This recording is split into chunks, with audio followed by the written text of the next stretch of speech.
All right, good afternoon, everyone. I'm still admitting a lot of people. For those who don't know me, I am Jerome. I am the SPD lead, the Student Professional Development Lead for ALU and ALC. Today, we'll be going through what we have I'm just admitting everyone at the same time, from what we have named the Internship Preparation 101 session. We'll be bringing you through a couple of things, so mainly concerning a bit of tips and advice on self-sourcing your internships. We'll be going as well through the process of actually registering your internship on the student portal, as well as a couple of elements that feed into that factor as well. We'll also be going through what you need, the documents that you might need eventually to provide your employers with, different types of internships you can engage with, and we'll end everything by a Q&A at the end. This session is recorded, so if ever you've missed out on anything, do not hesitate to go back to the recording. It will be shared with you hopefully by Monday, so you all can have access to it through the Career Development YouTube channel. And we'll probably be starting in a couple of minutes, just waiting for numbers to grow. If any of you have any questions that are on your mind already, do not hesitate to pop them in the chat box or raise your hands to unmute, and we'll get to your questions as soon as possible. I'm going to try to put some music on in the meantime. You could just hum your favorite song as we wait. I don't have a favorite song in mind at the moment, I'm sorry. All right. If anyone wants to hum or sing a song, I'm sure we have loads of singers on the call today. Numbers have ramped up quite a lot. I think we'll be starting then, I think. All right, I'm just open this here. Okay. Well, first of all, thank you for the amazing attendance today. I wish it was like this every single week, if possible. But yeah, I guess this is something that's crucial and important to your student experience, and that's why you're here, obviously.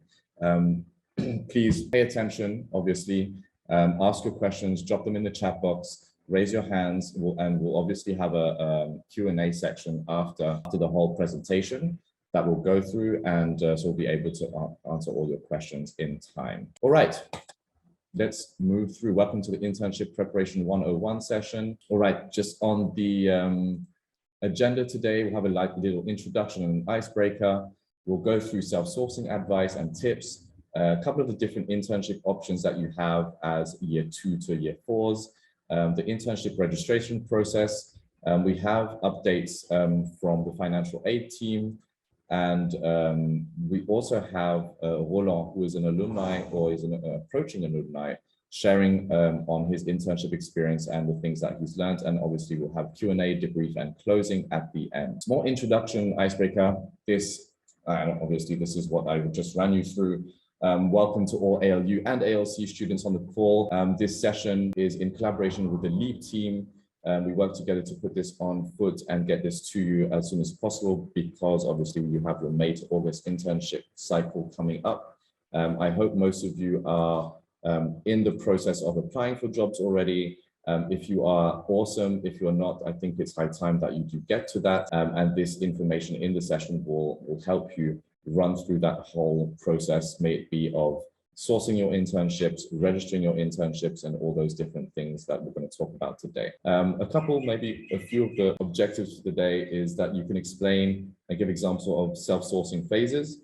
You can recognize at least 4 methods to source internships, confidently engage in sourcing your own internship based on the areas of interest, your mission, your skills that you want to develop, and understand how to actually go through the internship registration process through the ALU student portal to successfully register your internship so that we can allow for the assessments to go out. Moving on to a short icebreaker, we are going to put you into breakout rooms, and I would like you to discuss in breakout rooms of 5 people. We're going to be given 3 minutes, a round table of 2 things you're wishful about for this internship cycle 2022, and 2 things that you are kind of apprehensive about this internship cycle 2022.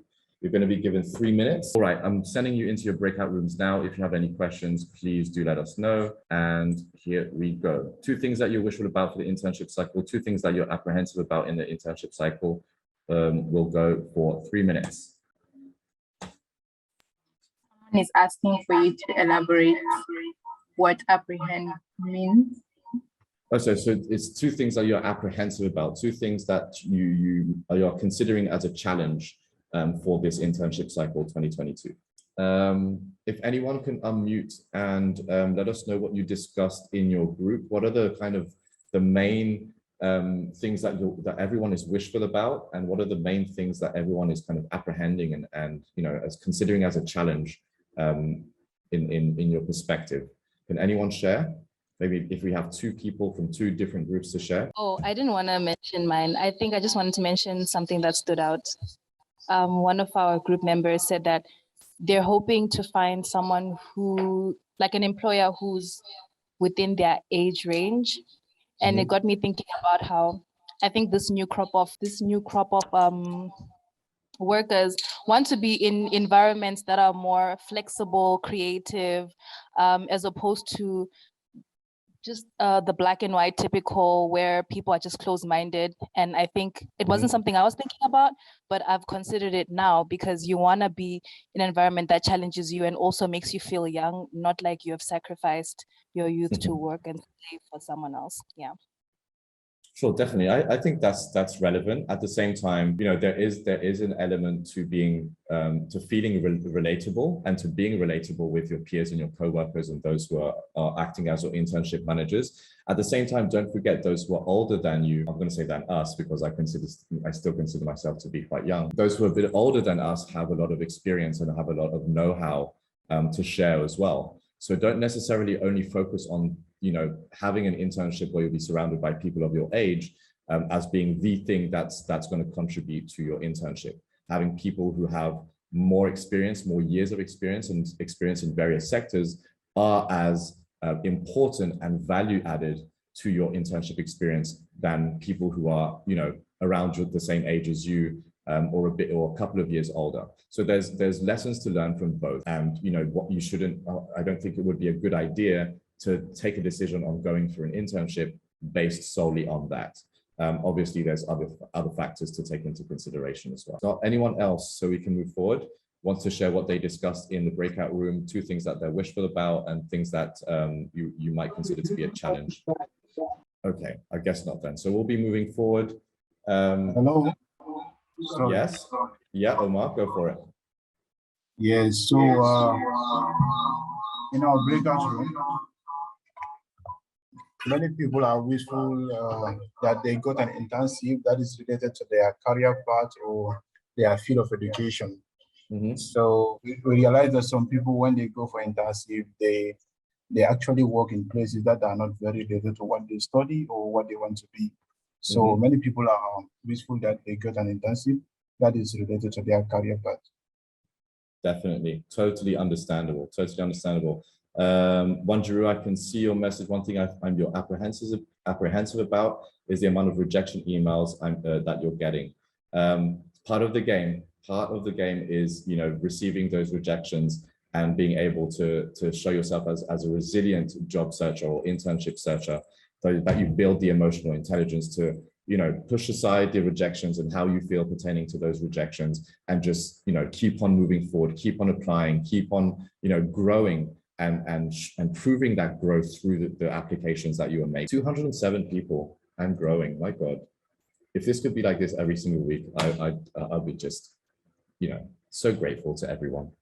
Anyway, moving on to some self-sourcing tips and advice. First of all, it's good to understand what the purpose of your internship is, or what different purposes can they serve. A lot of the time, people consider internships to only be a place where, hey, I'm a student, I'm going to earn some money. You know, I might learn a couple of things, but it's mainly for me to earn some money and get some experience.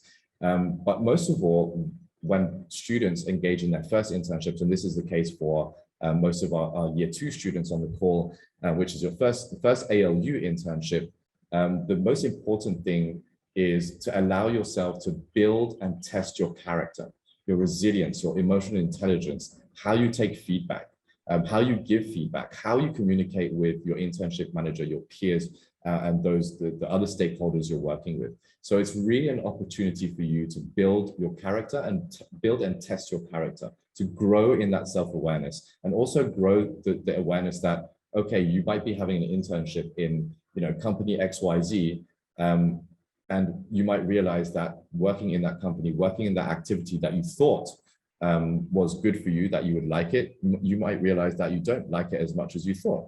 So that would be another element of awareness that you bring, but still there are things to learn from experiences that, you thought were going to be something else. The second purpose is obviously to gain experience of insights about the professional world and your career path. As I just said, you might engage in an internship and be like, hey, after 3 months of this internship, I know I don't want to, keep going into the marketing field, or keep going to the logistics field. I want to discover something else that, that's kind of related to, and that's fine. The whole thing here, and this is the purpose of your whole university life, your whole university experience, is that you have the time, you have the opportunity to discover who you are as a person, who you are as a future professional, and what your career path could look like, taking into consideration all these different experiences. It could be your student experience, could be your academic experience, your non-academic experience, and obviously your professional experience as well. So the experience you're going to engage with will give you insight into whether you like something or not, and you'll be able to base yourself on those elements to take decisions to move forward, right? Third, and maybe most important thing, and this is my personal opinion, to the purpose of internships, is to practice and nurture your soft skills: communication, people skills, flexibility, etc., etc. We know for sure now that we're moving into a digitalized world. AI is becoming and more and more of a thing, and jobs might be, obsolete in a couple of years, or jobs have already become obsolete. I don't want to say thanks to, or I'm going to say because of AI. So what remains, right? What remains is the human interaction. No machine will ever be able to replace this. So your communication skills, your people skills, being flexible, resilient, all of those things that make humans humans, machines can't replicate that. So this is your internships are an opportunity for you to grow those skills, learn how to communicate with different stakeholders, with CEOs, with managers, with executive members, with people who are anywhere in that hierarchy that you might meet. A couple of pointers to what you can learn through self-sourcing. And there's 4 major skills that you can really own in on through self-sourcing your own internships, and not relying on others, or not relying on the sky to just throw internships down into your lap, right? First one is networking. I think that's pretty evident. Reaching out, making your job applications, talking to people is part of what networking is, right? You're meeting people, keeping contact. Nothing keeps you from going through a job application process, end up hearing that we've gone through the multiple interviews, and nothing keeps you from keeping that contact with the person. So like, hey, even if I've been rejected this time, if there's any other opportunity to which you see my profile might fit, please do let me know. And I'll give you a bit of insight into my experience. That's exactly what happened for me and career dev when I joined ALU. I didn't get rejected. Someone internally took the position, and I was like, hey, obviously disappointed that I didn't get the opportunity, but hey, if there's any other opening that you see my profile fitting to, please do not hesitate to get in contact with me. And that's what happened. And that's pretty much why I'm here now. Communication, obviously communication is an amazing skill, and that could be owned in on through your self-sourcing, because it requires you to actually reach out to different people, may it be SMEs, startups, very, very well-established companies. Communicate, know how to, and this may be verbally or written, right?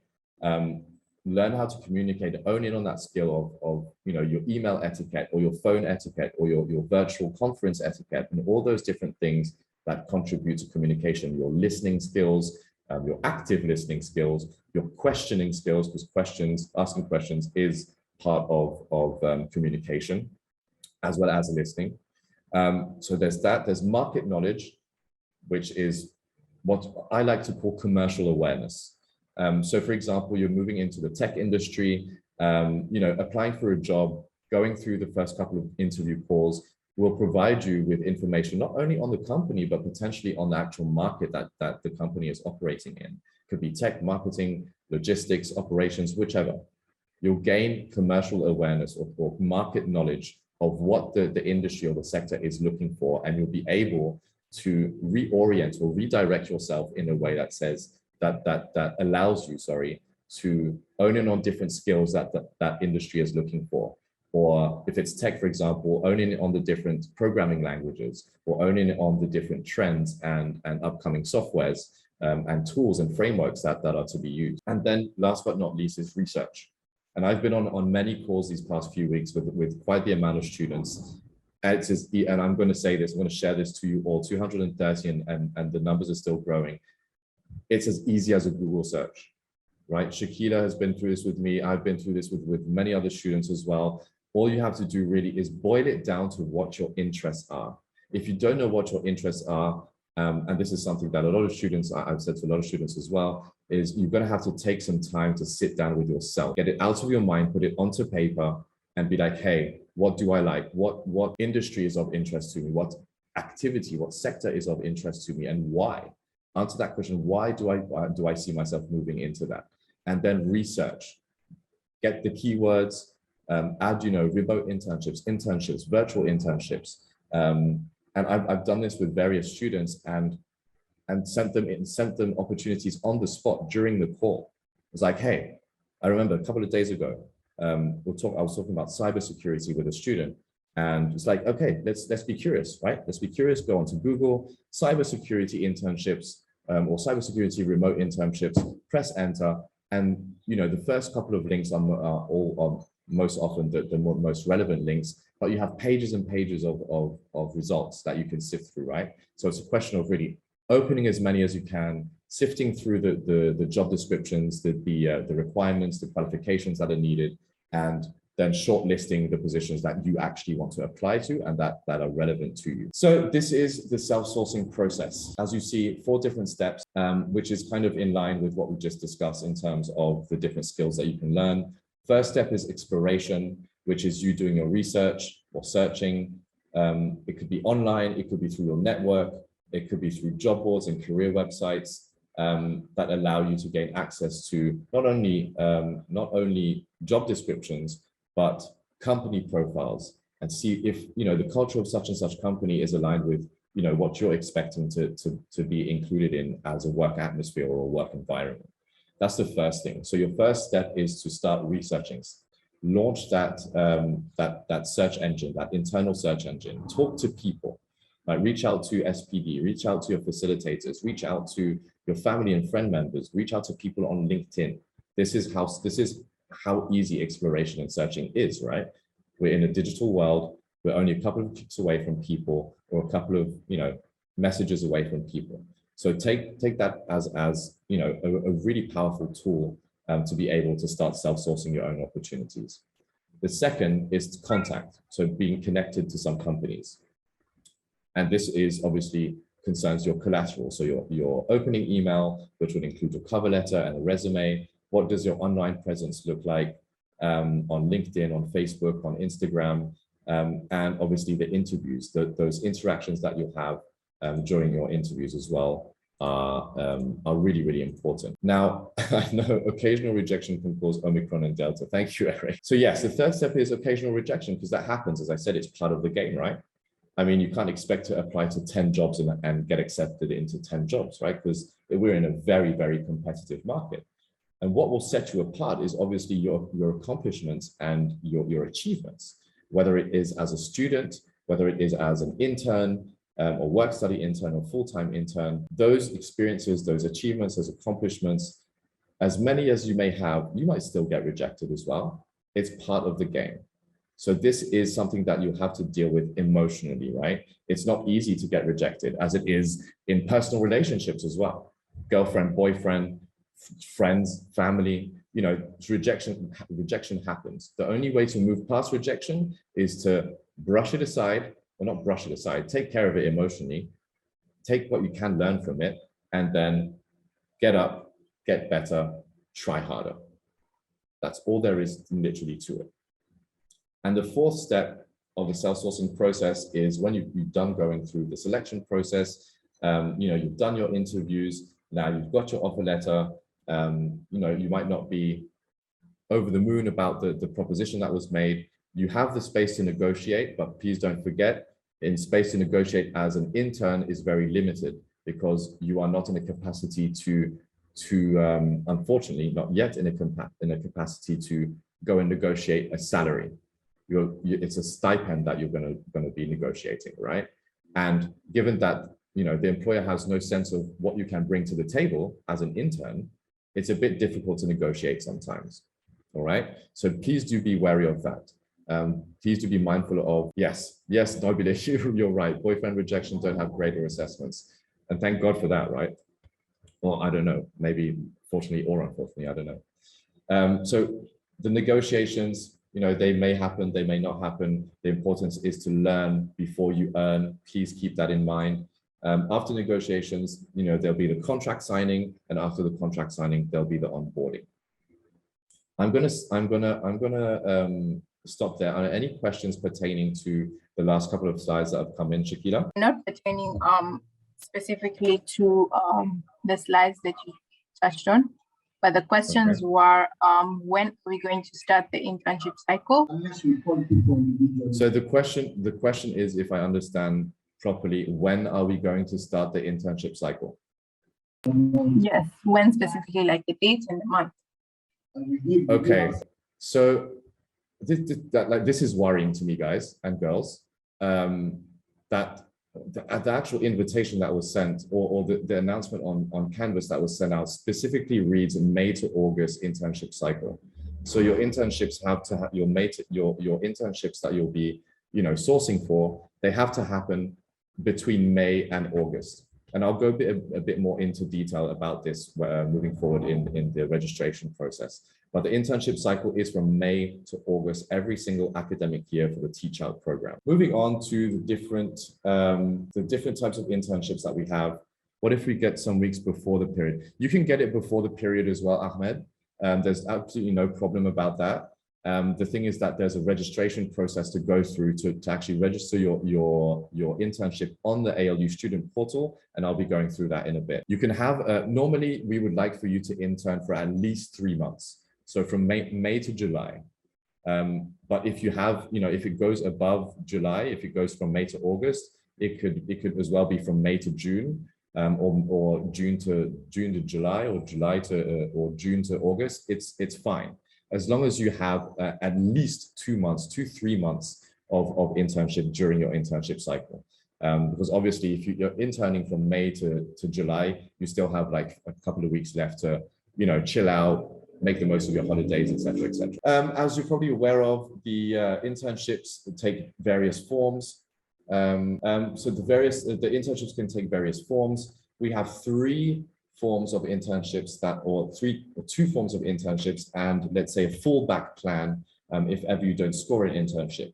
So first of all, we have the traditional internship. It could be a service internship, general internship, a specialized internship, as in marketing analyst intern or logistics operation.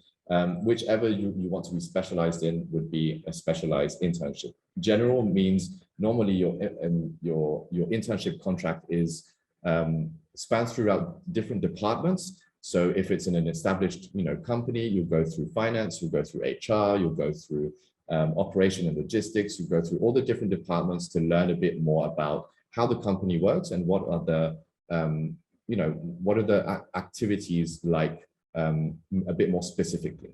A service internship is pretty much service experience. So that could be customer service, it could be waitering at a restaurant, it could be in a call center attending to client requests or client complaints and stuff like that. So the second one is the entrepreneurial internship. So you may take the internship cycle to work on your own venture. Yes, you're allowed to do that. And there is a process behind that as well, right? First of all, the first step behind that process is to reach out to the SVP team, the Student Ventures Program team. And this is to Victoria.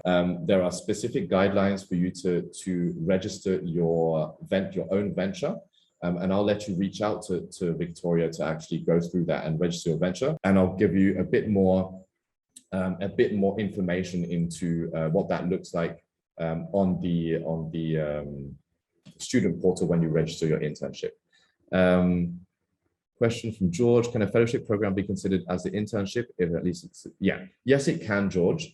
The most important thing to have in this case, in any case, maybe a traditional internship, an entrepreneurial internship, or a fellowship program, is to on the student portal, you have to have someone who acts as an internship manager, someone who's following you through that process of your internship, who can report on your behavior, on your performance, and all those different things, to be able to give us a good idea of the feedback that they have on you. Because during the internship cycle, or near the end of the internship cycle in August, mid-August, we send out manager assessments to give the opportunity to your managers to provide us with feedback on your performance and your behavior. And we also send out self-assessments to students, to student interns, who have the opportunity to give us a rating on their experience. And how they think they performed with their experience. Theogen, yes, it's possible to register 2 internships on the portal. I will run you through that in a bit. All right, a bit of an overview of the SPD support that we can provide for students yet to start the process: career exploration, building your network, crafting a strategy, and getting perspective. For all of you who have not started this process yet, who have not yet engaged in exploring what careers of interest to you, who have not started building your network, maybe through job applications, through different events that you are engaging with. It could be SPD events, it could be academic events, it could be any events that we're talking about. If you haven't started crafting a strategy or an action plan, or you need perspective on what are employer expectations and the realities of job hunting, please do reach out, right? Please do reach out. Send a Hangout message to me. I'll send you the link to book a session.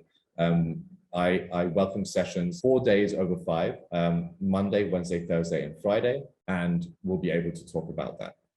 For students who are actively seeking your opportunities, improving your professional collaterals, your resumes, your cover letters, your pitch emails, etc. That's something that we provide support on as well. Building your professional development skills for generalized and specialized interviews. We can decide to set up a mock interview as well and run you through that. And as well the support documents, which I'll be running you through in a bit as well. After the process, which means when you start receiving offers, the support documents you need, because employers will ask for certain documents. We can provide that to you as well. And we provide your managers, as well as yourself, an onboarding guide, things that you need to be aware of when engaging with your internship. Moving through to the internship support and proof of enrollment letters. Employers will, and you see this is very specific to internships, obviously. Employers will, at some point in time that you're near to finishing the selection process and you're going to get confirmed, employer will eventually ask for a proof of enrollment letter, which they just want to know officially that you are enrolled with a certain university. For that, as you see on the screen, you have to simply follow these steps. You log into your ALU student portal, you go to resources, you tap on document requests, and you'll have the confirmation of enrollment letter. There's one condition to this confirmation of enrollment letter. You have to be in good financial standing to have access to this letter.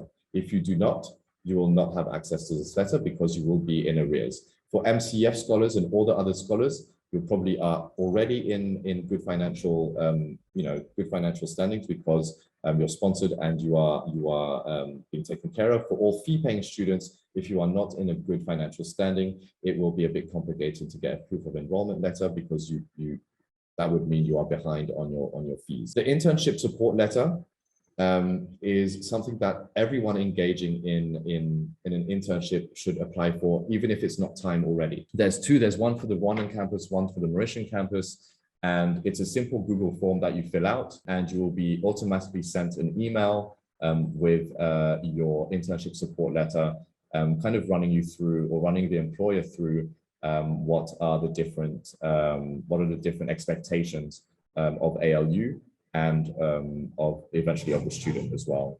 who are engaging in the internships. Yes, I'm sorry about that. Information on online courses. Is Faraj okay? Yes, Eva Pico, yes, Faraj is okay. Online courses, if you've not managed to land your internship, and this is a fallback plan. I repeat, this is a fallback plan. If you haven't managed to source an internship that is, in line with your interests, in line with your skills, the skills that you want to develop, etc., you do have the option of following a minimum of 3 online courses and bringing them to completion. We will, at the end of the internship cycle, that means the beginning of the academic term, send out a Google form to all the students through Canvas for them to fill in and provide proof of completion of these different courses, right? It's a minimum of 3 online courses. You can do 4, 5, 6, 7, whichever, tickles your fancy. But it's 3 minimum to compensate for the internship, the actual internship that you're forfeiting. What type of online courses are accepted? Any online course is accepted, and as long as you have a certification at the end, you have a digital certificate at the end. Obviously, David, I'm answering to your question. If you're studying tech, if you're studying computing, for example, it would make more sense to engage in an online course in tech. Or if you're looking for other sorts of skills and to develop other sorts of skills, you can engage in whichever online course you want to, but it's better if it's relevant to what you're doing and what you want to pursue, right? Okay, Sean, these internships do not carry credits, only for internship 3, if you are in your 4th year and you're engaging in in 4th year or 3rd year. In module internship 3, which is, I think, closely attached to your capstone as well. That bears credits. There are specific deliverables for that. But if you're not, for teach out degree programs, social sciences, business management, IBT, and all those different ones, your internships are not credit bearing. They're credit bearing only for the new intake in the new learning model. Yes, Alice. Yes. What is your question? My question is about last year. Yes, I did an online internship. I'm actually in the 2nd year. Mm-hmm. So in the 1st year, we were not supposed to do an internship, but I did it. Can I still record it for this year, or I have to find another one? And if I have to find another one and I have already another one, is it possible for me to register the first internship I did in my student portal for the 1st year? Okay, thank you, Alice, for your question. What would your answer be to this question if you were in my place? I think I will register for my 1st year, and I will search for another one for the 2nd year. I'm going to say no. You can't register an internship that you've already done in your 1st year, because 1st years, for the 2021 cohort, there was no internship cycle last year. So you can't register an internship that you've already done last year for this year, because your internship is already finished and done with. Now, the internship that you've already got, I don't know from when does it end, or when does it start? But if it goes into the May to August period, that's something you have to register on the portal as well. Is research internship considered a traditional internship? Ganiyat, you can do a research internship.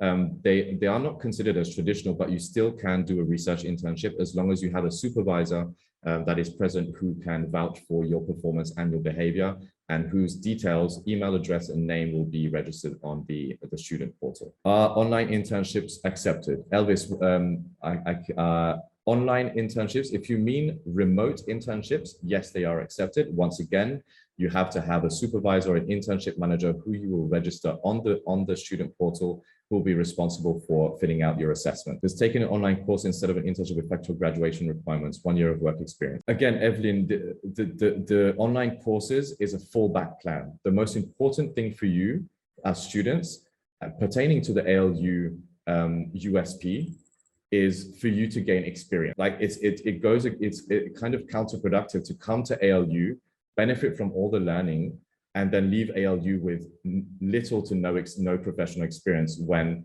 the whole USP of ALU is that you finish your courses with 1 year worth of experience. Keep that in mind. I mean, online courses can be an easy way out. That's why I say it's a fallback plan, right? The most important thing to do here is to acquire experience to put your academics to play in a professional. Joel, again, we don't have any criteria for validating online courses. Yes, they're still going to be accepted if you can't pay for them. You should still receive a digital certificate, a proof of completion of the course.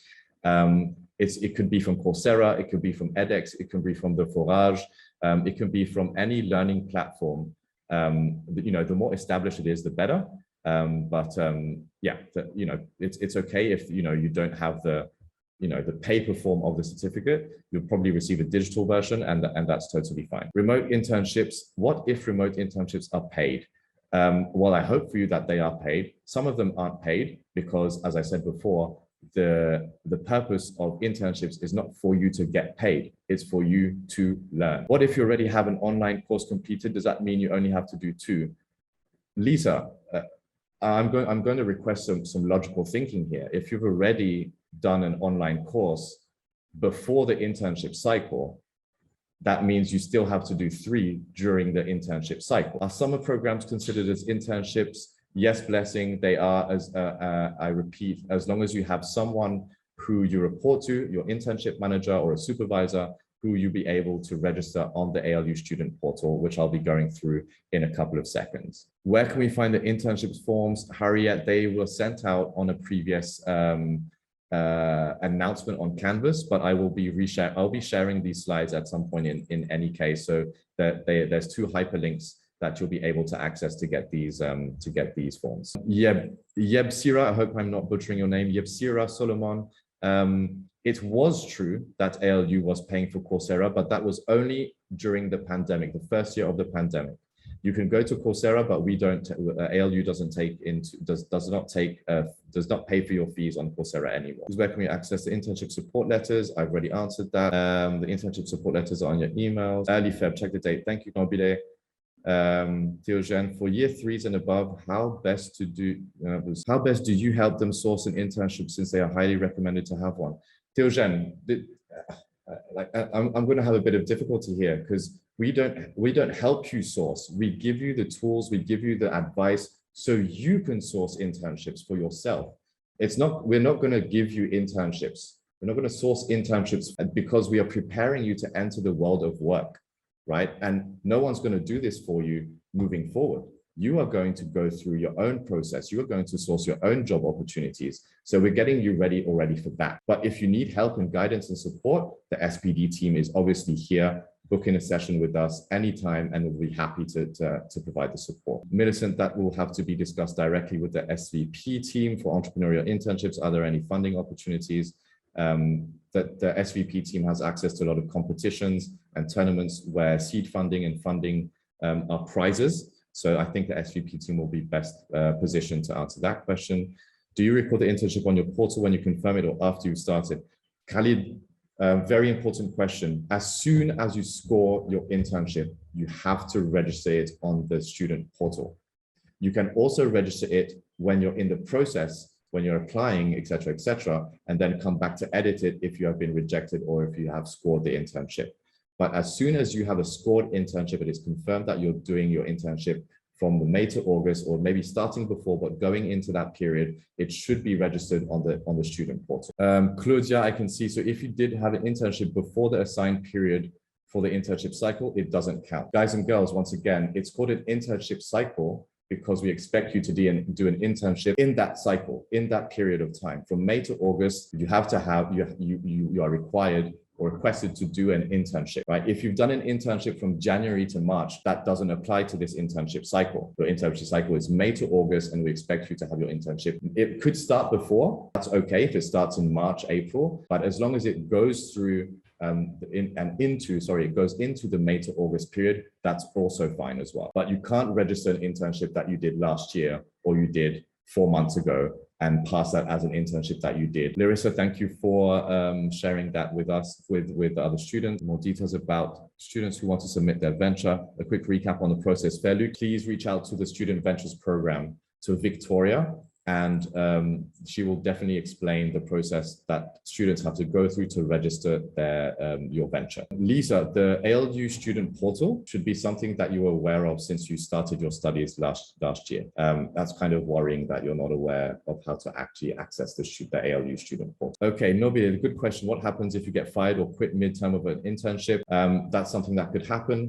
I don't think the feedback will be very great if that happens, but it does, and it's something that you'll have to mention on the student portal as well. No, again, ALU does not pay for any online courses. Those are at your own expense. And yes, Mariam Buru, you can apply for financial aid on Coursera. That's something they offer now. I think also another recurring question is there any financial assistance for students who get unpaid internships in foreign countries or away? And are there funds for students who are wildlife conservationists? Okay. Yeah. Okay, well, I'll get to that in a few. That's included in the slide. I'll be answering that question in a few. Megan Farrell, ALU only paid for Coursera courses during the pandemic because it was a very hard time to get internships. Now that the pandemic is over, and well, pretty much over, and life is getting back to normal gradually, internships, in-person or remote internships, are something that are coming back in force, and there's a lot of opportunities out there. So we took away the paid Coursera option. Is okay if the internship period extended up to 12 months. How will ALU react on that? I don't know, but what I can tell you is that the internship cycle at ALU is from May to August. So if you have an internship before that runs for 12 months, at least register that portion of May to August on the student portal so that we are able to receive the feedback. Can we do our internship is form of training from a professional? Josephine, I don't really get your question. If you can rephrase that. Yes, you can do LinkedIn courses, Irene, but make sure that you have proof of completion afterwards. I can see Joel, Josue, Patrick and Blessing, you have your hands up. I'm gonna move forward in the presentation. Please keep your questions for a bit later. I've responded to a lot of the questions. All right, so I'm going to bring you now through the internship registration process. And obviously, please, before asking any questions on this process, listen carefully, be attentive, because all the information that you need is available in what I'm going to share now. All right, table of contents, there's a student portal functionality, how to add an internship, how to edit an internship application status, how to edit info for an internship, how to switch between internship if you have multiple for the same internship cycle, your final internship assessments, completing the final internship assessments, what happens after submitting your internship assessment, and viewing your manager assessment feedback. All right, to add an internship to the ALU student portal, very, very simple. Log into the ALU student portal. You go to the My Internship Journey page or the current internship page in the career section, whichever will give you exactly the same page when you click on it. Both, as it says, both pages link to the same form for adding an internship. And this form, this is what you see, add an internship application. You will be brought to this, right? If you click on add an internship, this will appear. What you have to know when you get your internship is you have to fill in your start date right here, fill in your end date, which country is it in, what's your internship manager's email, because we have to send them onboarding documents and also the assessments to provide feedback. What is your manager's first name? What is your manager's last name? All of that information is going to be gathered by our system on the back end, so that, again, we're able to send out the assessments in time for your employers to give feedback on your performance and your behavior as an intern. I don't think that was very difficult, quite self-explanatory. Josephine, I didn't quite actually understand your question. Could you rephrase it for me, please? David, you can't add online courses to the student portal. That's why I said a Google form will be shared at the end of the internship cycle to recuperate all that information. Please listen attentively. All the information I'll be expressing to you. So just if you could be patient and then obviously listen to the information. There's a lot of information to be shared, and so wait until you ask a question, because the information might be in what I'm sharing. All right. So I hope you've understood how to register your internship. If ever you want to edit your internship application status, you can do that same thing. You go to the My Internship Journey page or in the career section, and you can find a little pencil next to your internship application. And this looks like, if you can see right here where the green arrow is, you see the little pencil here, you'll be able to click on that and edit any information into the internship application that you've made already. If you need to edit info, because there's a difference between the application status and the info. Application status is, self-source in progress, offer made, etc., etc. That's the application status. Moving towards the editing info for an internship is maybe when you registered your internship, you didn't have your manager's email or your manager's name. So you have to come back to that to your internship entries and actually add that information back. Again, you go to this page, internship, you go to edit my internship details, which is shown right here by the green arrow once again, and it will open this page up again so you can fill out your different internship details that you didn't include before. Okay, how to switch now between internships if you have registered more than one, because you might be, you might have two internships, you might be in the process of applying to various internships. So how do you toggle between those? Is simply, if you see up here on your current internship page, you'll see a little, you'll see a little drop down arrow here. As soon as you click on that, this will appear. So you can change between your different internships and update your information as you need to. Yeah, Lynn asked that on the part of the manager reports, is French allowed, asking for those going to intern in French-speaking countries? Okay, I don't think there's a French version. No, I don't think there's a French version of the manager assessments. It has always been an English version because we're an English-speaking university, and I think there won't be any problem in sending an English feedback form to a French company. They hopefully understand English and will be able to fill that out. Another question. Yeah, another question is, so let's say, for example, you took an internship, let's say right now until maybe before the internship cycle. So a student is asking, they don't understand why it won't count as an internship cycle. Does it mean that you can only gain skills during a May to August period? And any skills gained before or after that? So there's a reason why we call it a cycle, right? Because it happens every year at the same time. If you're doing an internship before the internship cycle, it's great. You're growing, you're gaining that professional experience. But if it's not during the May to August time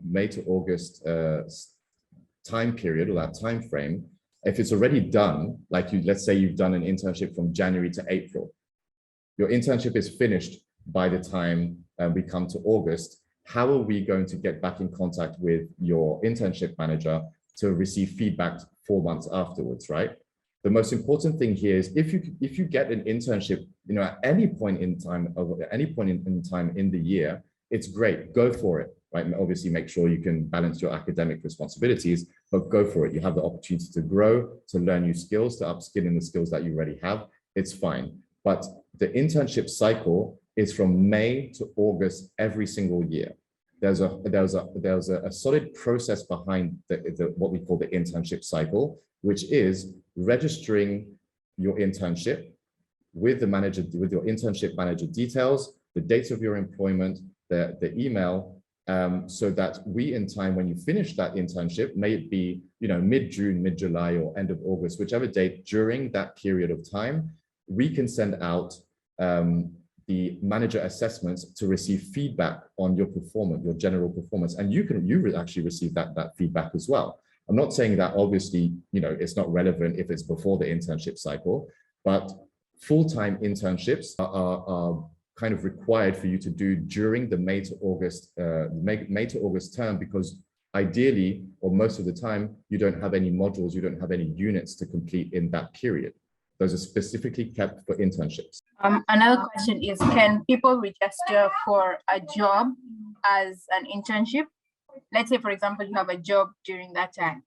will it be considered an internship, or can they register it on the student portal? That's a complicated one. I would say it depends what kind of job it is, right?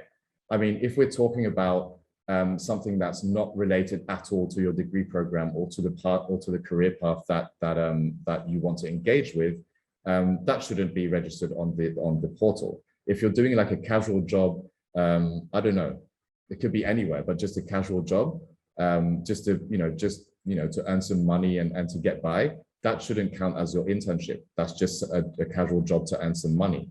As long as it makes sense to what you're engaged with in your courses and your career path, as long as it makes sense pertaining to those two things, then you could consider that as an internship. Another question is, can fellowships, community action projects, or volunteer work count as internships? Again, yes. I've already answered that question a bit earlier on. As long as you have a supervisor or an internship manager that you can register on the portal to provide feedback. The student can access the final internship assessment through the current internship page in the career section of the ALU student portal. If you have not yet added internship start and end dates, you will see this version of the page. You need to add your internship dates in order to access your assessment, right? So here, add internship dates to see when your final assessment will be made available. As soon as you insert your dates, which should be done as soon as you register your internship, hopefully, these dates will apply, right? For your internship, you are required to fill out the final internship assessments available after, such and such date, due by such and such date. Normally, if you let us know that if you put on the system that your internship is up to end of August, by mid-August, let's say 14 days before the end of your internship, you would start, your manager and yourself would start receiving the assessments to fill in. And obviously, completing the final internship assessments, there's a self-assessment that pertains to you as students, and you'll have access to this when you log onto your student portal. You simply click on complete assessment. It opens the assessment page, and each section of the assessment is expandable. This is what it will look like. So if you click on onboarding experience, you'll have a drop down and there'll be various questions. Performance, similarly, there'll be various questions and there'll be, a rating from 1 to 5. So all the way down to overall internship experience. Your final internship report, this is no longer relevant. This is only relevant for students who do internship 3 in their final years, and they have to upload their internship report on Canvas, not on the ALU student portal. And you'll see when you complete each section of these of your internship assessments, onboarding experience completed, it will go from not completed in red here to completed. And then when you submit, everything will be finalized. After submitting your internship assessment, you can see this, obviously, view my assessment. You can view your own assessment, and you can also view your manager assessment as well. So you can see actually what here, if you go view my assessment, you'll be able to see what you filled in as information. Similarly to the manager assessment feedback as well, until they have, obviously they have to submit the assessment form. When they do, this will appear. Click here to view your feedback, and you will have, you will be privy to the feedback that they have given you as interns. It will appear in the form of a PDF. I think it's a PDF document, and you'll have the different questions that are asked to the employers or the internship managers and the rating that they gave you as well. Actually, Lisa, in touch with which managers are you talking about? How do we get in touch with internship managers? I guess not. So internship managers, just to clarify, your internship managers are your supervisors. When you get an internship, you'll be working under, a specific department or in a team, and the head of that team or your line manager will be acting as your internship manager. And those are the ones that you have to register on the ALU portal. George, as soon as you get your internship, it should be registered on the internship portal. Yeah, I'm just going to get to it. I'm just going through the chat box. Constance, for the entrepreneurial internships, it is possible. please reach out to the Student Ventures Program team. That would be Victoria, and she will provide you with the information to register your venture, first of all. And again, you're going to have to look for someone who could supervise your venture or supervise you in the process of bringing your venture forward, who can attest to your performance and your behavior and the different action steps you put in place. What if I have an internship that started in January but will end in August? How can I register that, or is it allowed? Anita, yes, it is allowed. If you're starting in January but it ends in August, you can register the internship. The most important thing is that it spans across or is part of that May to August period. Evelyn, no, you don't. It doesn't have to strictly be related to your degree program. You are free to choose whichever internship you want to go for, but if it's in line with your degree program, that's a bit more value added, right? It would be a kind of counterproductive to go for an internship which has nothing to do with your degree program. But another way you can think of it is pertaining to the skills that you want to build during your internship cycle. You could be in tech, and you can be in business management, and you would need you would want to move into marketing, for example. And one of the things that are required for in marketing is either analytical skills and data visualization skills or project management skills. But you don't necessarily have to go into a marketing internship to gain those skills, right? You can go for another internship where these skills are proposed, where you'll be able to grow these skills. I feel that I'm repeating myself a lot. Please do pay attention to the questions that I'm answering. I see that the same questions are coming up again and again and again, and we don't obviously we don't have that much time to answer everything. All right, I'm going to move on to the updates from the financial aid team in response to various questions that have been asked as well. I have communicated with the financial aid team. They are currently working on making available an internship fund specifically for MCF scholars. I repeat, specifically for MCF scholars. The purpose of this fund will be to support you scholars, sorry for the dog barking, to support MCF scholars during their internships so that they can cater to unforeseen expenses. May they be housing, food, etc., etc. If it's an unpaid internship, etc., etc. There will be a lot of criteria to abide by when applying for this fund, and the financial aid team will be back and will be providing you with information by next week on what this criteria is and what is the process for you to go by to actually get this fund. Glad to have you, Roland. Is it possible that I take a couple of questions first? There's a lot of hands raised. I'll take a couple of questions and then we can come on to you. Is that okay? Yes, it's fine. Okay, thank you so much, Roland. Okay, I'm going to take the hands up questions. I see Joel Maison or Maison. Can you unmute and ask your question? Yeah, I have 3 questions and I'll try to be fast about it. I hope you can hear me. Yeah. So the first one is, you mentioned about the fallback plan for the online courses. Mm-hmm. I'm just trying to, my wonder is that it would be strategic, for some of us to actually upskill with the online courses during that period of the internship, so that we can be able to work better. Because this is for my case, I've been doing an internship throughout the class sessions. So if we use that time to upskill and then we're able to continue to do the internships, I'm kind of wondering if that is okay. Secondly, this is about Joel. So, sorry to butt in, but I'd like to answer one by one so that nothing gets lost in translation. Okay. So it can be a strategic choice, and you're very right about this. Why I say it's a fallback plan, because it's called an internship cycle. It's not called an online course cycle, right? The most important thing for ALU students, pertaining to the unique selling proposition of ALU, is for you to gather professional experience, right? Even if it's out of the internship cycle, the most important thing for all the student body is to gather professional experience or gain opportunities that will help them put into practice things that they learn in class. Now, if you're willing to take a strategic choice and say, hey, during this internship cycle, given that I've been interning, for however many months or weeks or whatever, I'm going to do courses, that's fine. as long as you provide proof of completion for those courses. But obviously the main aim for everyone is to get an internship opportunities and have the space. And this mainly applies for year twos because there was no internship cycle in year one for the 2021 cohort, to actually, have their first ALU internship cycle with an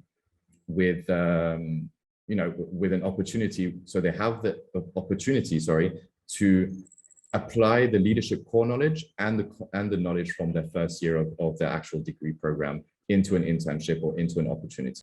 Okay, that makes sense. The last two, like you mentioned about volunteer work, I wanted to know if, depending on, this is to talk about freelancing, depending on the freelancing project you're working on, for instance, you can't take a 2-day freelancing project and call it an internship. But for instance, if you have like a 1-month internship, a 1-month freelancing project you have worked on, can those be considered as an internship, and can that be included into the student's file? Okay, one simple question. When you say freelance, who is supervising that? If it's freelance, I imagine that you are the one working, on your own kind of, little activity, right? Yes. For instance, if you go to a freelancing platform like Upwork.com or Fiverr, and there is somebody who has a job out there that will run over many weeks or 2 months, for instance, can that person be considered actually your supervisor? No, I would say no, because it's kind of gig based, right?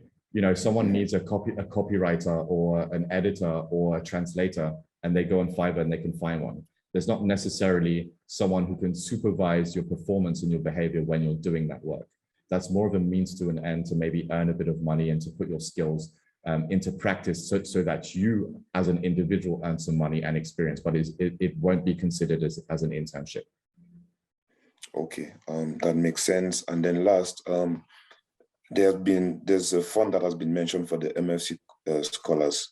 Does that mean that the MCF, the MCF scholars, sorry, I beg your pardon, MCF scholars, and so does that mean that also are not scholars are basically like exiled, or I don't know what, so there's no fund for us at all?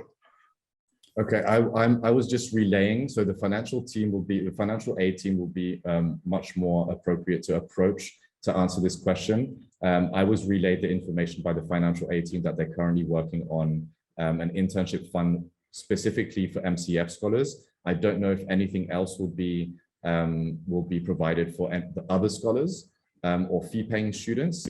I'm not aware of that. I think the best people to reach out to would be financial aid. Awesome. Thank you so much, Jerome. I have 2 questions too. And the very first one is, our degree program as a business management student here at ALC depicts that we'll be having like a module during the internship period.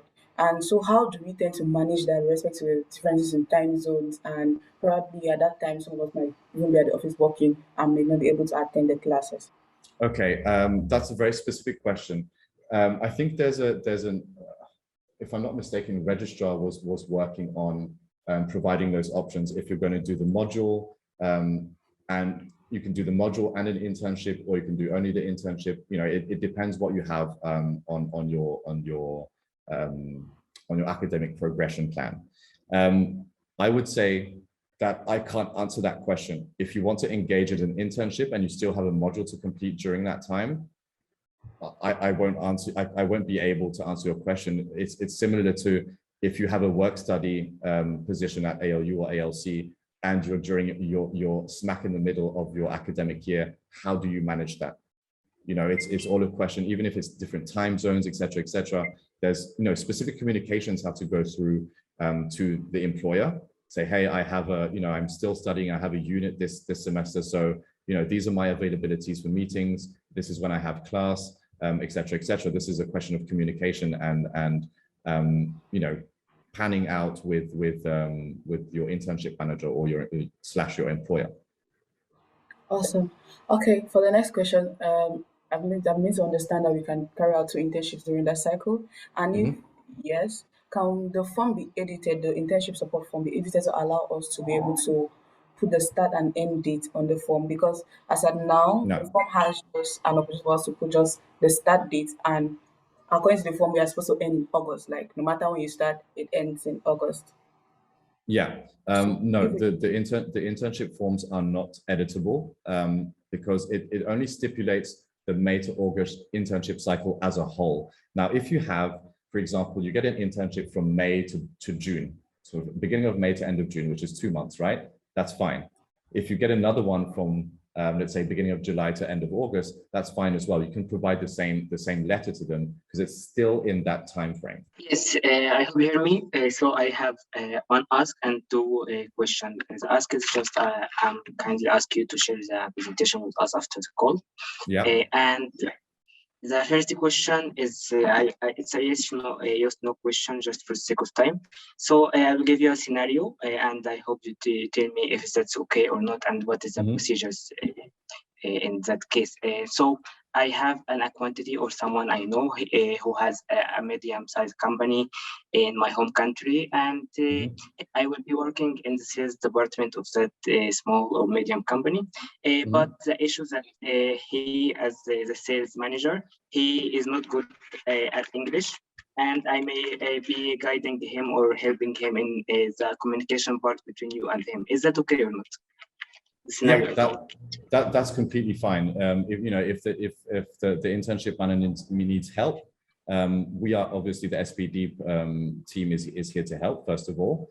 And yeah, if you provide him with a translation of what the questions are, that's okay. As long as it's done in good faith. Yes, and the company does not have to be a big company, right? Sorry? The company itself does not have to be a big one. No, of course not. It could be a startup, it can be an SME, it can be a very established company, it can be an NGO, it could be a cafe, it could be any company. It could be any sort of company. Startups are what's coming up a bit more often. But yeah, it doesn't have to be a big company. Okay, that's good. So the second question is also first one. I have internship right now, but it's renewing every 2 months, and it will be renewed or not in the mid of July or at the end of July. So in the worst case, if it does not renew in the end of July, can I register another internship after it, like to make 2 internships, one in the first 2 months and one in the second 2 months? Is that okay? Yeah, that's fine. That's fine. Again, as long as your internship falls in that time period. If you, for example, if you start that internship that you're talking about in April, so it's April, May, June, or May, June, July, that's fine. You can register one for that employer, and if you get another one, you can register another internship afterwards. That's totally fine as well. Yeah. So last concern, I'm sorry I forgot to mention it. I don't know if you have the answer for that, but I will try. Let's say I got the acceptance for an internship right now, and the date for it is somehow before my flight that financial aid have for me. So will the financial aid team consider the internship and the dates of the internship before I register it in the portal, or I have to register it first in your portal so that the financial aid team should consider it in his decisions? Okay, so the financial aid process is completely separate from our process, right? If you're seeking for, you're an MCF scholar and you're seeking for the internship fund, that is with financial aid. Our system and the ALU student portal and registering your internship has nothing to do with financial aid. They have their own process. Hello, and thank you for this session. My question is specifically about my last internship. I had an internship that I worked with, but my manager didn't. Okay, I registered everything under the student portal, but my manager didn't approve because he was telling he didn't get these legal documents from ALU to fill. So how is ALU going to handle that? So I didn't quite get your question. What didn't your employer receive? I did an internship last year, but my employer didn't do anything to give me an assessment, a final assessment from my manager. Yeah. There's no final assessment on my student portal from my manager. Okay, so it was sent though, right? He didn't do it because he didn't receive the documents from ALU to fill in. So how is the ALU going to there are no documents attached to that. It's a link to a form, and when the person clicks on that link, it will bring them to the actual form to fill in. That's all. It's a kind of a multiple choice. There's ratings, etc. There's no document to attached to the email. So is it okay that ALU could send the document again, and I would go ahead to follow up with the problem? Unfortunately not, because this is why we have specific deadlines as well, right? From May to August, internship cycle. We hope, and this is your on your onus, right? This is as interns, this is your job to follow up with your managers to fill in their assessments, right? This is because the assessment is not on ALU as an institution, the assessment is on you as an intern, right? So it is your responsibility as interns to obviously fill in your self-assessment on yourself, but as well follow up with your manager to fill in their assessment. Now, after the internship cycle in August, we close all of these forms. The reason being, there is a lot of work. We don't just recuperate. We just don't ask for this data just because we want it. Obviously, we try and do things and take decisions, data and decisions. And take decisions pertaining to this data that we're receiving. If the recurrent data shows that ALU students are lacking in email etiquette, for example, we're going to be focusing a bit more on email etiquette and providing sessions on email etiquette. You see what I mean? So, and obviously, and so we can't reopen a form that was for last year this year, because that would come and kind of break the system up. Unfortunately. All right. So, okay, all right, I understand. So the follow-up question is about the contribution of the internship cycle, the internship cycles of the graduation and maybe certificates from ALU when a student is out. How does it contribute? How much does it contribute to the graduation? Despite the fact that writing jobs, what does it mean a student who didn't have an internship opportunities for all the ranks will have no opportunity to graduate? I didn't get your question very well. Could you rephrase that? We're just asking if the student from ALU who never had the opportunity to have internships in all rounds, for instance, go to one internship in 1 year, but in the next year didn't find an internship opportunity. So does that count that the student will not have an opportunity to graduate? How much does it count to the graduation of the student? Well, it's important depending on the degree program you're following, right? For example, in business management and IBT, there is an internship deliverables. So you have to have an internship. So, and I guess the question here is, if you need to find an internship, you find an internship, right? It's not that, oh, I don't need to find one, that I don't want to do an internship and I don't want to find one. If it's part of your deliverables, you have to find an internship, and there are resources, there are, the SPD team is there, there's employer partner info sessions, we have opportunities up on the board, there's work study opportunities, there's loads of opportunities that lead to gaining internships. You can have one internship in 1 year, and it's impossible not to find an internship in the other years if you take it early enough and you go through the process properly of researching and doing the groundwork that's necessary. So I'm not saying I'm not okay with the question, but I'm not okay with the mindset that says, oh, if I don't get an internship this year, or what happens if I don't get an internship this year? If it's a requirement, you have to, right? That's right. Just dead set. That's my understanding of it. If you have deliverables and it's going to count towards your credits, you have to. And if you don't find one, if you don't find an internship that you're looking for, I mean that there's something that has to be kind of realigned somewhere in the process, right? And that's what the SPD team is here for. If there's something to review your collaterals, your interviewing skills, and all those things that make up, the job application process. That's why the SPD team is here to provide support. All right, I understand. So the last question here is about now the. I wanted to ask if you are working on an entrepreneurial internship, and it is our own project. I heard you saying we should have a supervisor. Who can be our supervisor, please, for the project? So, well, first of all, yes, entrepreneurial internships are allowed. The first thing you have to do is to register that venture with the SVP team. And for that, you have to reach out to Victoria. First things first. To gain a supervisor, obviously, your supervisor can't be a fellow student or a friend or a family member, because that brings that leads toward bias, right? The best people to act as supervisors in the case of you working on your own venture is maybe one of your facilitators, maybe your mentor, if you have a mentor, someone who has experience in building an MVP, for example, a minimum viable product, someone who has experience in entrepreneurship, opening their own company. So anyone can act as your supervisor, but not your friends, family, and fellow students. You want someone who will be able to accompany and support and guide you through your action plan and make you accountable.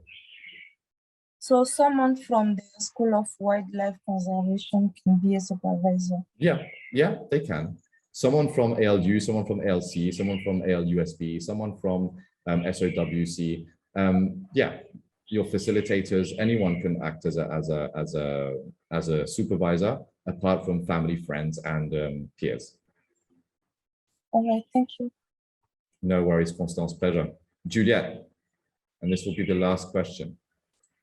Hi, Jerome. Hi, so I just wanted to ask, let's say you managed to secure an internship like towards the end of the cycle. Let's say your internship starts from a period of August to September, or something like that. Will it still be counted as an internship? Realizing that you said that the form will only be open from May to August. Yeah. So you. Do I need to answer that one? No, I'm just asking because some might go off cycle just because of different years. Yeah, this is an issue we've already bumped into, to be honest. So someone's internship, starts in the middle of the cycle, but runs after the cycle as well, like finishes in September, October, whatever. I think the most secure thing the safest thing you can do here is obviously register your internship on the portal, but as an end date, so that you're sure that you're receiving feedback, and we're receiving the feedback as well, is to put your end date to August. Now, we are working with the tech team to see until when we can actually leave these forms open. Okay, well, we're not sure that we want to open it until September or October, because as I've said before, the internship cycle is from May to August, and we plan on recuperating, gathering the data and working on the data as from, let's say, mid-September, as soon as we have, as the glitches fixed, if there are any glitches to fix, any questions or challenges that students or managers are bumping into. So I think maybe the safest thing to do here, if you start, for example, in June or July, and your internship runs until end of September, for example, would be to register your internship on the portal specifically to the end of August, so that we're sure that your employer and yourself, you're gonna receive the assessment. All right, thank you for the clarification. No worry, Juliette. Okay, one last question, Abraham. Excuse me, can I ask the question? Okay. Yeah, I'll just take Abraham just before, and then we'll move on to you, Patrick. All right, okay, thank you. Good afternoon, and I'm excited for this opportunity. My concern is about there are some internship that demands some pay, like registration. Maybe you need to register, you need to pay for that internship. So, which is sometimes not pleasing to people who go and work there. Like for myself, I cannot be happy to also pay, yet I also needed some incentive or maybe some support. My question is, will financial aid also support such in case it is the only internship that you wanted and they also needed some payment, and will financial aid also support that in case of such cases? Okay, thanks for that question, Abraham. I'm going to repeat again that financial aid will be better placed to answer that question. The fund I've spoken about is specifically for MCF students. And I don't know if there's anything other in the works on the financial aid side. It would be a question that should be directed directly to the financial aid team. Okay, thank you very much.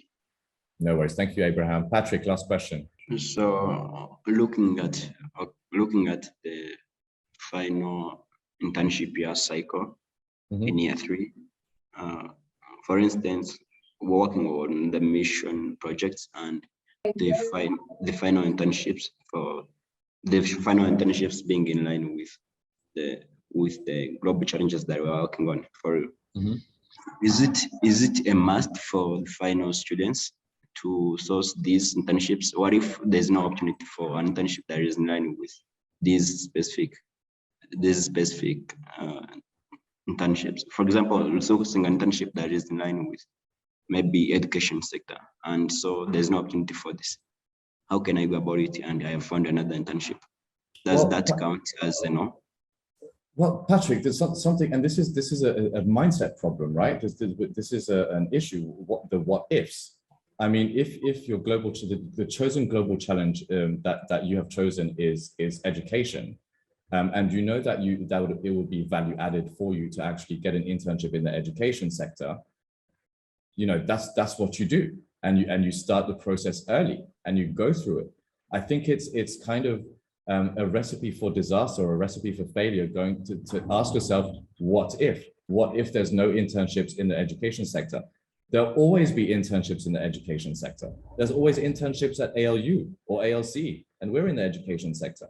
So I don't think the good way to think about this is, what if we don't get? I think maybe there's a mindset shift that needs to happen in some cases to say to yourself, when I get this internship, not what if there are no internships. There'll always be internships in every sector all around the world. That's just my point of view. And then, like, moving forward into your question, you know, if you've chosen education once again as your global challenge to concentrate on, and you don't manage to find an internship in the education sector, that would mean two things. Either you know, I'm not talking about you, but I'm going to use you as a general term.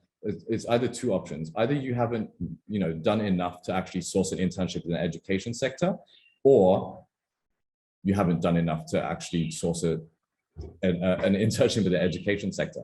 I mean, you know, if you know that's something that you want to do and you have to do pertaining to your degree, you know, instead of starting to source your internships in, I don't know, March or April, start sourcing it from January, February. So you have 1-2 more months to actually source that internship to you know, so that's in line with the global challenge you're studying.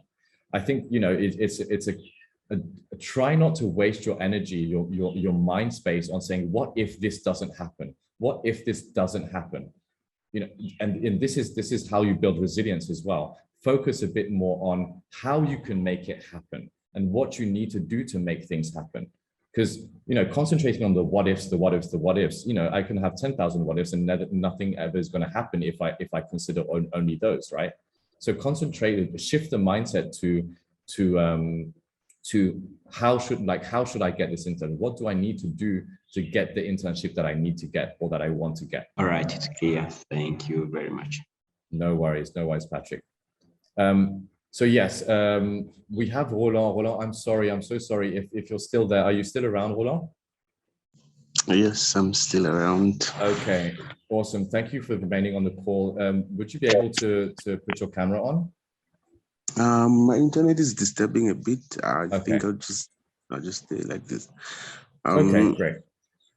Okay, yeah, so thank you for jumping on the call, Roland. Really, really meaningful. I think we can take maybe 5 to 10 minutes. I would like for you to maybe run the students who are still on the call through your internship experience from the moment that you managed to source your internships or your various internships until the moment that you actually got into that opportunity and what you made of it. What are the lessons learned, the grows and glows that you went through, and a couple of messages, useful messages that you can pass on to the students on the call.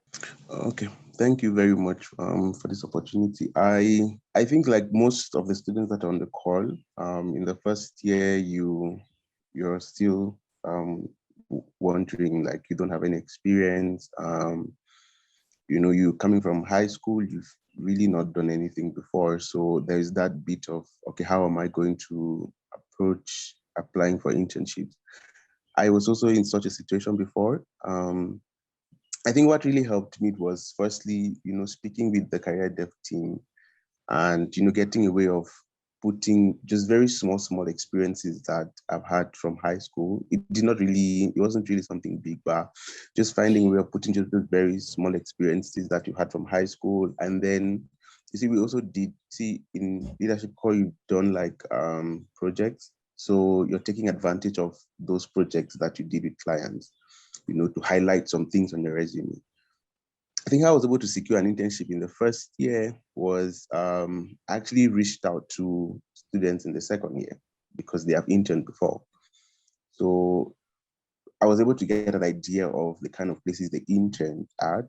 And then with that information, I was now able to start. What I did was I started reaching out to those companies that they interned in, because I mean, those people have had ALU students before, so it's a bit easier for them to, you know, listen to you when you're sending an email. So that was how I actually secured my internship in the first year, by just reaching out to the employers that students had interned with in the previous year. Luckily, one of them was an ALU partner, so they gave me the opportunity, you know, to show off, not, you know, show off projects I've done, and then, like, you know, they can give you like an assignment to do. So, especially because I had no experience, so that was my only way of proving myself that I could do something. I think that helped me now to get my second internship, which I think was also, career dev played a major role in that, because I took advantage of the opportunities that were usually shared. So there's a folder that career dev usually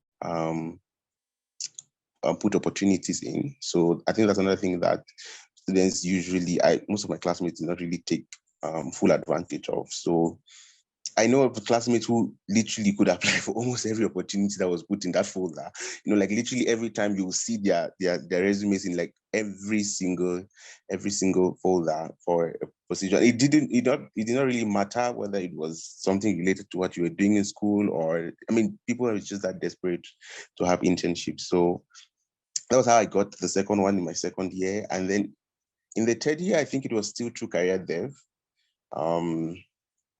I still applied through the opportunities in the folder. I mean, this is not like I wasn't also applying for other opportunities. I also was in the process, actually was still sending out my resume, but I mean, you know, sometimes you get a lot of rejections, and there's usually just that one that one offer that comes at the end of the day. So the offer I got in my third year was still through one of the career dev partners, Canal Plus. So we had still put in our resumes, and then they called us for the interview. Actually, it wasn't even related to what I'm doing in school, because I'm a computer scientist. So I actually put my resume, I think it was just like in like the technology, and then they're calling me for like a marketing interview, which I went, and then eventually got the position. I think just a few tips that I may want to share are, you know, taking advantage of the things that career dev actually shares.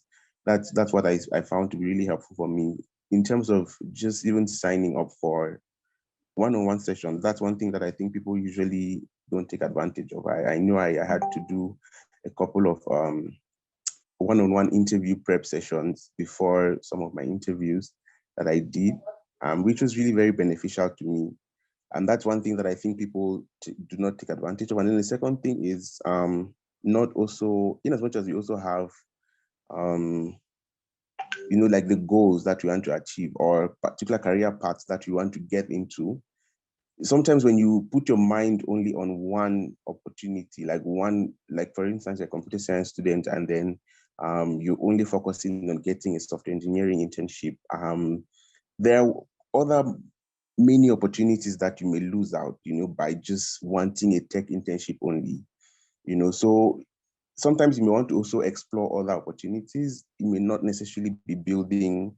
What I learned from that experience was that it's not only me building my skills in maybe tech, but building character, building just soft skills, how to relate with people in the workplace. It's different. It's a different environment coming from school and going into industry. So that was an experience that I learned. And then even as a computer science student, you realize that maybe in the second year, you may only be doing data structures in your second year of term 2, which is something that you need for almost every coding interview you may want to do. So realizing that you may be only understanding data structures by end of term 2, you may not still have that opportunity to apply for a tech internship. So you may want to, I was just trying to highlight the importance of trying to explore different parts. It must not only be only tech. I mean, tech eventually comes after. You can always still get a tech internship after, but sometimes it's also good to explore different opportunities. I think that is it. That has been my internship journey. Just a few points that I'll just highlight. Start applying early.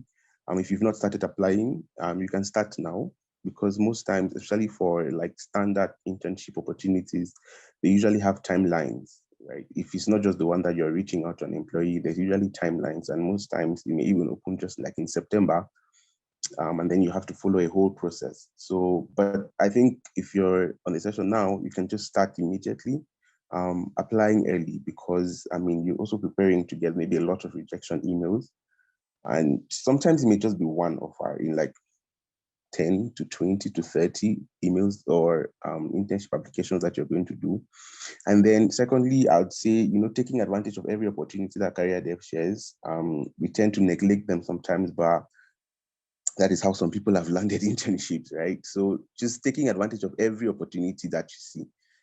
I think I know of a classmate that did like 2 internships consecutively, just taking advantage of what Career Dev was sharing. That was when my mind also came that it could be something useful, just taking advantage of every opportunity that Career Dev shares. And then most importantly, speaking to people who are in this the senior years, right?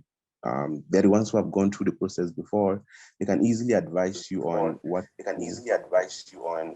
And then lastly, I would say. Lastly, I was just saying, like, taking advantage of the sessions, the one-on-one sessions that Career Dev has, for your resume or just for interview prep, because it's usually, that's one thing about, even when you're getting rejected, you just also want to understand why I'm getting rejected, because it could just be your resume that is not actually good. It's not able to get you through to an interview, right?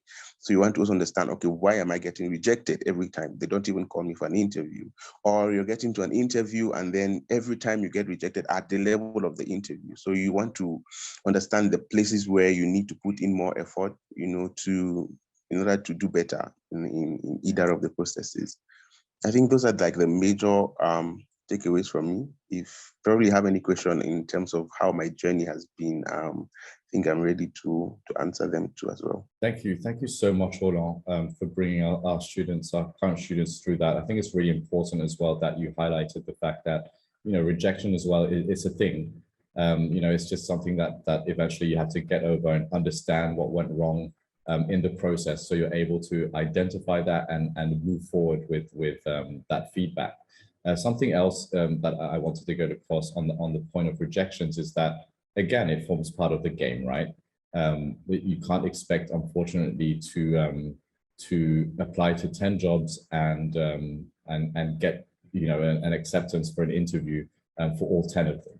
Rejection is, again, part of the game, and it's something that each and every one of us at some point in time, may it be in your student experience, in your when you finish your studies, that we have to face. We all have to face that, and it's part of the game. And there's a very simple thing that one can do to understand where may be the areas of development in this application process of the interviews, etc., is actually reaching out to the people who interviewed you. I mean, at some point you should have their email addresses, you should have a point of contact that you can actually ask feedback to.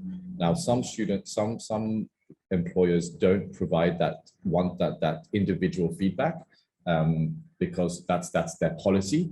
But I think more smaller employers, compared to the bigger employers, might be a bit more, might be in a better place to provide that individual feedback on, why you actually didn't get the position. So it's just, the question of reaching out and communicating once again. Millicent, yes, some employers do ghost us, and it's the smaller ones who ghost more than the bigger ones. Now, I think there's some empathy to have here, right? There's an understanding that has to come from the applicant's side, that obviously the employer, hiring interns and hiring, simply hiring isn't the only thing that they do. Unfortunately, some of them never answer. That's something as well we'll have to face, or you'll have to face. You can make 10 applications, you'll receive 1 rejection, you'll receive 7 people might ghost you, and like 1 person, 1 or 2 people might get back to you with, hey, we're interested in your profile. It's something that we all have to experience at some point in time when applying. And as you go through your professional experience in your career, you'll see that the more people you interview with, or not the more people, the people that you interview with 5 years, 10 years into your career, that's probably going to be, the interview. Let's say, I'll take my own example for ALU. I applied to ALU. The restructuring that was happening, I didn't get the position in the first instance, as I explained when the call began. But I remained in contact. I was like, hey, first of all, if there's another opportunity, let me know. If that didn't happen, and if the restructuring didn't happen, I would have had the position, right? So it's at some point in your career, you won't have to deal with rejection as much rejection as compared to in the beginning, because you're starting out, you're still learning. Your profile might not match the job description to the extent that the employer is looking for. And as you move through the ranks, as you move through experience, then you gather the skills, you gather the knowledge, the skills and abilities that will allow you to deal with less and less rejection, because you would apply to 1 job, or 2 jobs or 3 jobs, and you'll probably get an email back from all 3, or maybe 2 over 3, or worst case scenario, 0 over 3, and you apply for more. So that's just something I wanted to put out there as well. Do we have any questions for Roland before we all log off? I know it's been a bit of a long session today, but there was important pieces of information to be shared. But Roland, if you have maybe a couple of minutes for a couple of questions, if students have any questions, fire away, I guess. Oh yeah, I still have a couple of minutes. Awesome. Thank you so much, Roland, for bearing with us. Welcome. All right, I see Kumi. Can you unmute and ask your question? Go ahead. Hi, good afternoon. What I want to ask is that first-year students haven't gotten the document or folder he was talking about that has opportunities on it. So I don't know if SPD can send the link to first-year students. Okay, Kumi, are you in the new learning model? Yeah. Yeah, so this session was reserved specifically for students in the teach out programs in the current learning model. There will be another session very, very similar to this between May and August, because your internship cycle is from September to December. Yeah, but like we can start preparing now, right? Like and start looking for opportunities. For sure. So yeah, that's what I'm asking for the link. Okay, so there's a technical issue that we're trying to resolve. So I know you already have access to ALU Lumen. We're currently working on shifting all the information from Canvas, which is the LMS that we use, onto Lumen, so that everything that's on Canvas is replicated on Lumen. For the moment, please reach out to me on Hangouts, and I'll send you the work study internship opportunities, the slide decks that are open to the Rwandan campus and the Mauritian campus. And we can share obviously the opportunity board with you as well. But know that your internship cycle is not before September to December. But obviously you can start early. The earlier you start, the better it is. All right, thank you. No worries, Kumi, pleasure. Please reach out to me on Hangout so I can get you the documents. Okay, I guess there's no questions. I want to thank everyone for attending. This is maybe the best attendance rate we've had since I've been part of ALU. So thank you very much for the time that you took out of your Friday afternoon. Our most recent episode also took, okay, yeah. Thanks, Omina. Thank you very much for, plugging the boardroom banter into the session. And yes, there's a lot of very useful information and knowledge and messages that you can derive from these different podcasts. Episode number 7. Thank you so much for plugging that one into there. And yeah, so thank you very much for attending. If you have any questions, don't hesitate to reach out to me on Hangouts. I'm much more responsive on Hangouts than I am via email. Also, please don't hesitate to reach out for career coaching sessions, as well as for any other doubts or challenges or issues that you have in engaging with the internship cycle or your applications. I'll be happy to entertain those discussions as soon as possible.